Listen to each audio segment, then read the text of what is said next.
ओम नमः शिवाय। हर हर महादेव। दोस्तों, आप सभी का हमारे ज्ञान सवेरा यूट्यूब चैनल पर हार्दिक स्वागत है। आज मैं आपके लिए लाई हूँ सावन मास मातम्य की कथा का चौथा अध्याय, जिसे सुनने मात्र से आपकी भोलेनाथ सभी मनोकामना पूरी करेंगे। यदि आपने हमारे चैनल को अब तक सब्सक्राइब नहीं किया है तो ज़रूर करें और बेल आइकन का बटन दबाना न भूलें, ताकि आपको हमारी आने वाली सभी वीडियोज़ की नोटिफिकेशन मिलती रहे। कथा को पूरी सुनने के बाद कमेंट बॉक्स में शिवशंकर भोलेनाथ की जय ज़रूर लिखें। बोलो शिवशंकर भोलेनाथ की जय। आइए सुनते हैं सावन मास महात्म्य का चौथा अध्याय।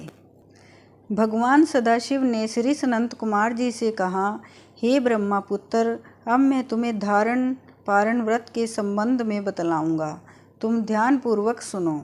पूर्व प्रतिपदा तिथि को पुण्याहवाचन करवाने के पश्चात मेरे लिए व्रत करना चाहिए। एक दिन धारण तथा दूसरे दिन पारण करना चाहिए। धारण में उपवास तथा पारण में भोजन विहित है।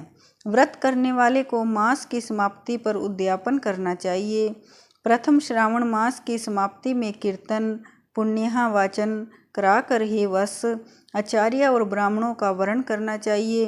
भगवान सदाशिव तथा भगवती पार्वती की सोने की प्रतिमा घट के ऊपर स्थापित करनी चाहिए और रात भर भक्ति द्वारा अर्चन करना चाहिए। रात को शिव महापुराण का श्रवण कीर्तन आदि करते हुए जागरण करना चाहिए। प्रातःकाल हवन करना चाहिए। त्र्यंबिकम यजामहे, इस मंत्र से तिलों और चावलों की आहुति देनी चाहिए। अक्षर ओम नमः शिवाय मंत्र से खीर की आहुति देनी चाहिए। फिर पूर्णाहुति देकर शेष कार्य समाप्त करना चाहिए। ब्रह्मा भोज करवाकर आचार्य का पूजन करना चाहिए। हे योगीश, इस प्रकार व्रत को करने से मनुष्य ब्रह्म हत्या आदि पापों से मुक्त हो जाता है। इसमें रति भर भी संदेह की गुंजाइश नहीं है। अतएव श्रेष्ठ श्रावण मास का व्रत करना चाहिए। हे महाभाग, अब तुम श्रावण मास में उपवास की विधि सुनो। हे ब्रह्मा पुत्र, स्त्री अथवा पुरुष को इस व्रत के लिए संयतात्मा एवं जितेंद्रिय होकर प्रतिपदा तिथि को प्रातःकाल इस व्रत का संकल्प करना चाहिए। अमावस्या के दिन लोकोपकारी वृषभ ध्वज भगवान शंकर का 16 उपचार से पूजन करना चाहिए। ब्राह्मणों का वस्त्र अलंकार आदि द्वारा पूजन करना चाहिए। यथाशक्ति भोजन करवाकर प्रणाम कर विसर्जन करना चाहिए। इस प्रकार मास उपवास का व्रत मुझे प्रीतिदायक 1 लाख संख्या वाली रुद्रवर्ती विधि से करना चाहिए। हे महाभाग, ध्यानपूर्वक सुनो।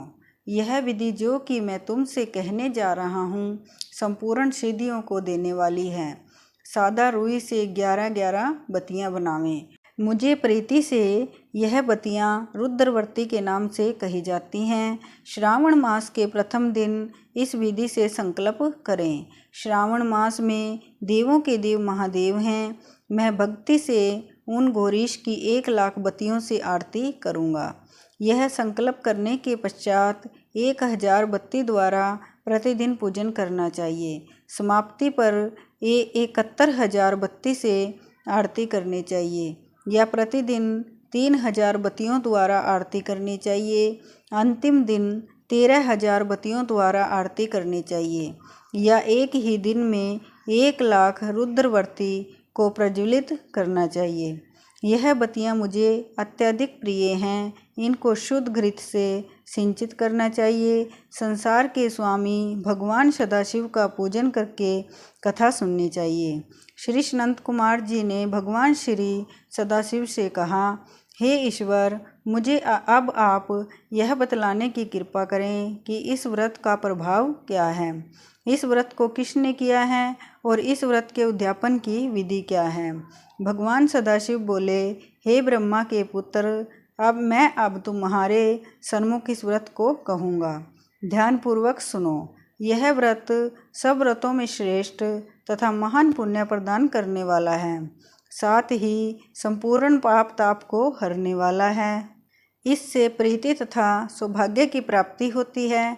पुत्र पौत्र तथा समृद्धि को देने वाला यह व्रत भगवान श्री सदाशिव को अत्यंत प्रिय है। इससे उत्तम शिवलोक की प्राप्ति होती है। सत्य तो यह है कि तीनों लोकों में रुद्रवर्ती जैसा दूसरा कोई भी व्रत नहीं है। इसके संबंध में अब मैं एक पुरातन कथा कहूँगा। शिप्रा नदी के सुंदर तट पर रमणीय उज्जैनी नाम की एक पुरी है। उस नगर में सुगंधा नामक एक अत्यंत सुंदर वैश्य रहती थी। उस वैश्य ने संसार में अपने सूरत का अति दुस्सह 100 मोहर मूल्य की प्रतिज्ञा की। उसने युवा पुरुषों तथा ब्राह्मण कुमारों का धर्म भ्रष्ट किया, बार बार बहुत से राजाओं तथा राजकुमारों को बिगाड़ा, उनकी भूषण आदि छीनकर उनको बुरी तरह से अपमानित करके अपने घर से निकाल दिया। इस प्रकार उसने बहुत से प्राणियों को बुरी तरह से लूटा और लूटने के बाद उनको घर से निकाल दिया। अब वह बेचारे शर्म के मारे किसी को अपना मुंह तक ना दिखा सकते थे।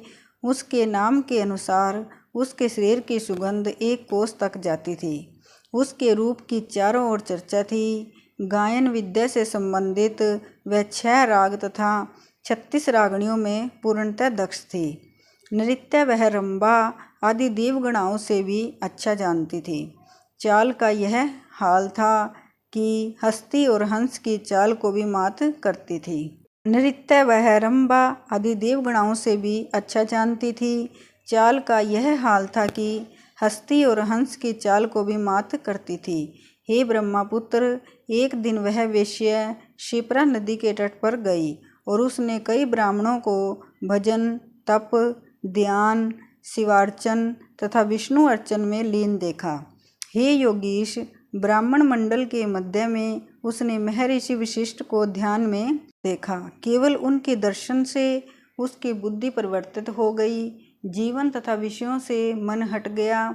उसने महर्षि को बारंबार प्रणाम करके अपने पाप कर्मों के नाश का उपाय पूछा। उसने पूछा, प्रभु, मैंने आज तक बहुत पाप किए हैं। हे विपेंद्र, आप मुझे उन पापों के नाश का उपाय बतलाइए। भगवान सदाशिव ने श्री नंद कुमार से कहा। महर्षि वशिष्ठ ने उस वैश्य की बात सुनकर उससे कहा, तुम मेरी बात ध्यानपूर्वक सुनो। मैं अब तुम्हारे सम्मुख उस उपाय को कहूँगा जिससे कि तुम्हारे समस्त पापों का नाश हो सकता है। हे भद्रे, तुम त्रिलोक्य प्रसिद्ध वाराणसी में जाकर दुर्लभ रुद्रवर्ती नामक व्रत करो। यह व्रत महान पुण्य देने वाला तथा शिव की भक्ति में मन को लगाने वाला है। हे भद्रे, इस व्रत के करने से ही तुम्हारी उत्तम गति हो सकती है। भगवान सदाशिव ने श्री सनंत कुमार से कहा। महर्षि वशिष्ठ के वचन सुनकर सुगंधा अपना खजाना, नौकर चाकर तथा मित्रों को लेकर काशीपुरी में पहुंची और उसने महर्षि के आदेशानुसार व्रत को किया। बस फिर क्या था, वह वैश्य पंचभौतिक शरीर को त्याग भगवान शंकर के शरीर में लय हो गई।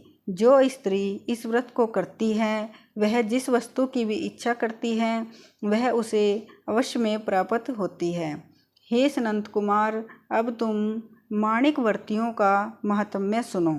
माणिक व्रतियों का व्रत करने से स्त्री मेरे अर्धासन की भागीदार होती है। वह स्त्री महाप्रलय के अंत तक मेरी प्रिया होकर निवास करती है।